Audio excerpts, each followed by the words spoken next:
This is Standing Watch. And now, Evangelist Norbert Link. Greetings, everyone, and welcome back to our Standing Watch program. The United States of America is as divided as it has not been, I would say, since the Civil War. Not even during the time of the Korean War and Vietnam War. And of course, we have political candidates who are telling us that if they would be in power, that all would change, and the United States of America would be united again. Now, we all are laughing at that concept, I believe, because we cannot expect that to happen, no matter who the next president is going to be. But I'd like to address an issue which is important for all of us in the Church of God and beyond. Why would we vote for any of those candidates? I'd like to pick two just as an example. And the one, of course, has positions I do agree with, and he has other positions I do not agree with. And those which I don't agree with, I just want to mention a few, is this concept. Let's start with chain migration. He wants to prohibit chain migration, which means that if you have a person who is legally in the United States, a United States citizen, cannot apply for his parents or for his children to come over here to stay with him or her. That's what he wants to do away with, this concept. But at the same time, the parents of his wife came to the United States under that concept. And then he's talking about weaponizing teachers, giving teachers weapons, guns. So the idea is like they are going to be able then to defend the children when a guy comes in, an idiot, trying to shoot all of those people. Now, first of all, let me say that Jesus Christ says, if you take the sword, you will perish by the sword. That's something mankind hasn't learned yet. The whole idea is ridiculous because unless he has a loaded gun right there on his desk, if a guy comes in, start shooting, by the time this teacher then picks up his gun, he's already dead. So then you have another ridiculous concept, and that is a concept of the death penalty for drug dealers. Any drug dealers for whatever drugs which are being sold. Now, the funny thing is that he pardoned a person who was in jail for up to 20 years, who had sold marijuana. And then when he was asked recently in a show, well, under this new concept, you could not have pardoned her, she would be dead, she would have gotten the death penalty, and he was trying to somehow wiggle himself out of it, and he said, yeah, but it wasn't the law then, but it's the law now, or would be, and so she would not sell any more drugs because of that. And I thought that was a completely naive and unrealistic idea. Of course, he is also opposed to abortion, but he's allowing for exceptions. Now, if abortion is wrong, if abortion is sin, if it is against God's will, if it is murder in the eyes of God, there cannot be any exceptions. And of course, then he imposed during the coronavirus concept, and also prior to that, a travel ban for Muslims, and then later a travel ban for Europeans. So European tourists couldn't come to the United States, and even his successor then upheld that travel ban for a long, long time, even beyond what most countries had done. So as I said, there are enough positions which would prevent me from voting for this person. But talking about the flip side of the coin, looking at the chaos at the southern border under the watch of the current president, leading to the fact that INS officials have to be busy dealing with this chaos over there and don't seem to have time to deal with legitimate legal applications for visas, green cards, citizenships, and so on. He also is opposing the concept that God says, if you lie with a man as another man, it's an abomination. Now he is looking at the LGBTQ plus community and is saying, oh, this is reflecting the spirit of America. Well, it does not reflect the spirit of God. Of course, during the corona crisis, he, as already mentioned, had restrictions far beyond what many felt was reasonable. He had lockdowns, he had mandates for vaccines, at least in certain areas, mandates for masks, even wearing masks by young children in schools.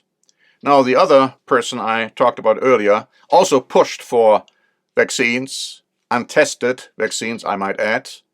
He didn't propose mandates, but it was kind of close. Now, this other candidate now I'm talking about, he was talking about a war against the unvaccinated, and the unvaccinated were responsible for the death of many, many people. And of course, then you have the weaponized, as some call it, Justice Department and the FBI, where you find that those who belong to the inner circle or have the same kind of ideology, they are being given a sweetheart deal. They may get a slap on the wrist for criminal conduct, whereas other criminal conduct is not even pursued. Some say it is suppressed. But then you have the others who are being prosecuted in a very vigorous and zealous way. You have those who actually commit crimes by placing buildings on fire, and they are not being prosecuted. And then you have those who are in jail without bail for many months, if not years, without a trial. So looking at all these situations, and did I also mention that the current president is a good Catholic, so he is called somebody who is a confessing and practicing Catholic, and he stands up for abortion for any and no reason up to a certain time, and maybe even including those babies shortly before birth, being in total contradiction to the teaching of his own church. But more importantly, he's also contradicting very clearly what God says, or let's put it differently, he is not willing to follow God's directive. So again, if I were to ask to create a list of projects, of ideas, of concepts which the current president is supporting and endorsing, that would be, for me, a very short list insofar as supporting those concepts. Now, the other list for the other candidate might be longer, but there is still evil involved. And God tells us we should not have any communion with evil. Righteousness should not have any communion with unrighteousness. He says, what does light have to do with darkness? Christ said he came to call us out of this world, to become separate and different, sanctified beings. God says, come out of her. He says, don't even touch anything which is evil, and you will be my sons and my daughters. Now today people are seeing that something is wrong with our system, and so they are looking for a candidate who could perhaps change all of that. And they are saying, oh, we are needing another John F. Kennedy. John F. Kennedy very famously stopped the nuclear war, which could have been a nuclear war between Russia and the United States, when he picked up the phone and talked to the Russian leader who was about to station nuclear weapons in Cuba.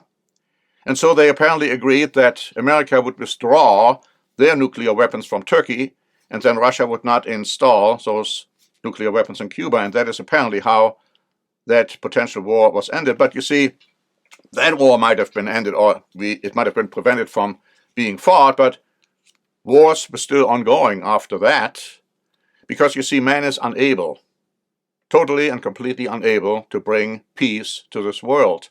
The way of peace they do not know, Paul is saying. And so the time will come, however, in the future, when men will realize that no war will bring peace. And so they will take their weapons, their spears, their swords, and change it into tools of agriculture. But that is in the future. That's not now. Right now we have a system which is built on compromise. You always hear it all the time. Or we have created a bipartisan deal, whatever the bipartisan deal might have been. And it was reached because some person compromised and then some other person compromised. So what happened to the conviction of these people? One time a minister told me, when I told him that you have to stand up for the truth without compromise, without looking at consequences. The answer was, oh no, you always have to look at consequences. Yeah, I said, but if you do that, then you bury your conviction. Then you are not standing up for what you believe in. And that is what compromise is all about. Let me just say, God is not compromising one iota when it comes to his conviction, what he believes. And the good news is, my friends, that Christ comes back. Jesus Christ will come back. He promised this time and again. He will come back to this earth to establish the government, the kingdom of God on this earth. And when that occurs, and I would dare to say it's going to occur in the not-too-distant future, then all these concepts which I've talked about, which I have problems with, all these positions, will be things of the past. They will not be established and enforced on this earth. No, God will judge righteously. Jesus Christ will judge with equity. He is not a respecter of persons, treating one better or worse than the other. And so, your role in all of this is extremely important. Your role today is not to go out and to vote for a political candidate because you think that person will make this world or this country somewhat better. It's an illusion, but it's not your responsibility anyhow. We are called ambassadors for Christ, ambassadors for a better kingdom, a better country. Our citizenship right now is in heaven, but Christ will come back to this earth, and you can have a part in the rule and the government of God here on earth under Jesus Christ. Now that's something you should prepare for. That is something you should get familiar with. What is your role? What is your potential? Why did God create you? And why he is opening your eyes now to certain truth, which most people do not understand. We have prepared a free booklet, God is Our Destiny. It's a provocative title, but it shows you what your destiny is and what it has to do with God. And the fact that you are going to be a member of the family of God, a true son, a true daughter of God the Father in the future, to help Jesus Christ, to be under Jesus Christ, to rule this world with equity, with fairness, and with righteousness. So please ask for a free copy of this important booklet. And until next time, this is Norbert Link for the Standing Watch program.